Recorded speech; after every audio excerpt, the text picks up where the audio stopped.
So I was born in Grand Island, Nebraska, because Ravenna is a very small town. And I grew up on a farm just about 8 miles outside of Ravenna. Went to a country school for 3 years, kindergarten, first and second grade, so a one-room schoolhouse. And then graduated in 1976 from Ravenna High School. Then after graduate school, I kind of did an alternate course and went on to nursing school at Creighton University in Omaha.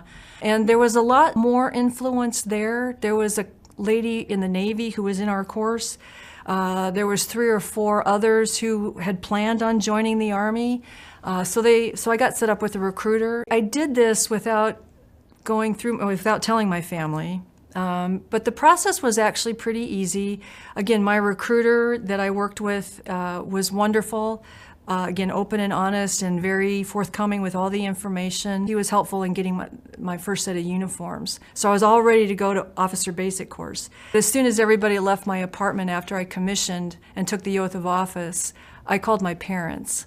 And my mother was not at all happy. In fact, she was so mad she didn't talk to anybody for quite a long time after that. Officer Basic course itself was a lot of fun, a lot of work. We sat in class a lot. My first duty station was going to be at Fort Ord, California. I actually knew a couple people when I got to California, and that was helpful.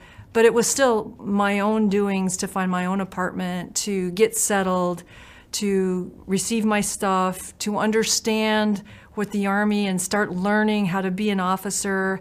Learned a lot. There was a lot of great, wonderful mentors there, even starting out with, to help me grow and understand what this Army Medical Department was all about. So I had 2 children, 2 boys, within 21 months of each other.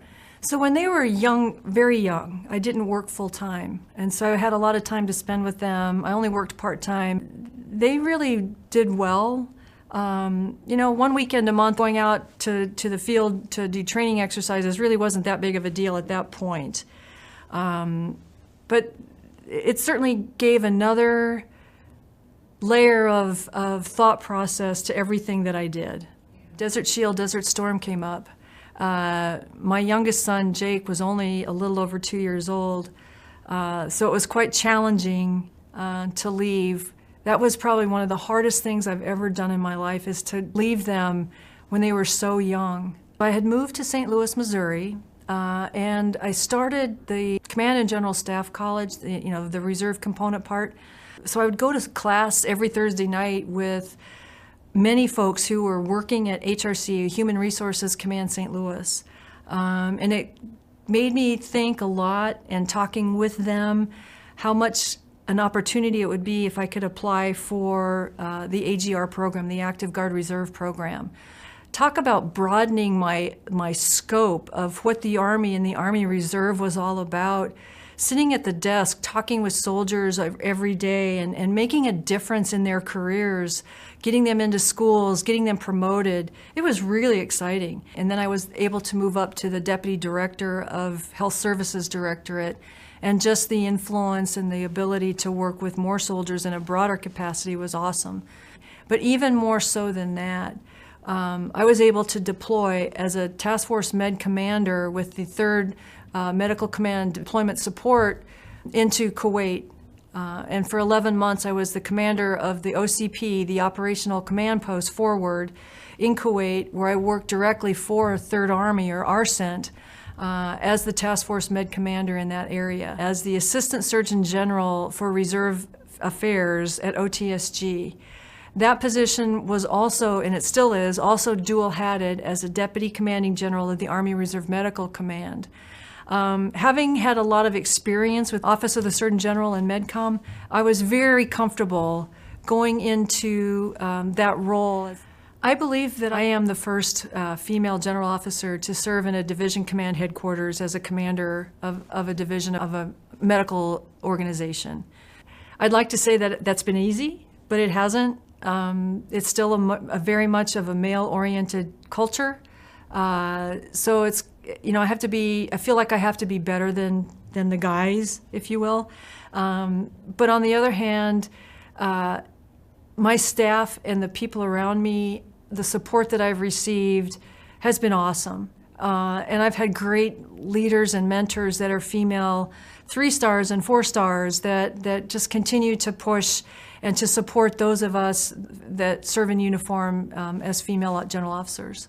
The things that have made me most proud is being able to help soldiers, again, get promoted, get leadership positions, mentor them when we could. The use of my mentors taught me a lot when I reached out to people. It's interesting and rewarding when people will just reach out and ask, can I talk with you for a few minutes? Tell me what it's like to be a female general officer. And I'm able to share my experiences and say that you can do it if you put your mind to it. I don't think I've done anything special. I've just worked hard. And I've made good choices in terms of where I've been and where I've chosen to be at and what I've chosen to do. By the time I'm finished, I will have served 35 years and 4 months. It's been an amazing ride, absolutely amazing ride.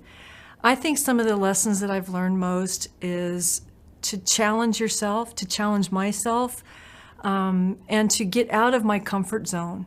If I'm not growing as a person or as a leader, then I've done something wrong. I don't know what's next for me, but I know that the path is going to be very challenging, because it always has been. But there's things that the Army teaches you that I'll keep forever, and that is the commitment, the discipline, and the honor that you get as one serves as an officer or just as a member of the military. It's just extremely prideful, and I'm so glad I took the steps that I've taken in my past to get to where I am today. I couldn't have done it without my family's support. I couldn't have done it without the support of the people I work with. I just want to thank it, and I thank the Lord and the blessings that He's put upon me.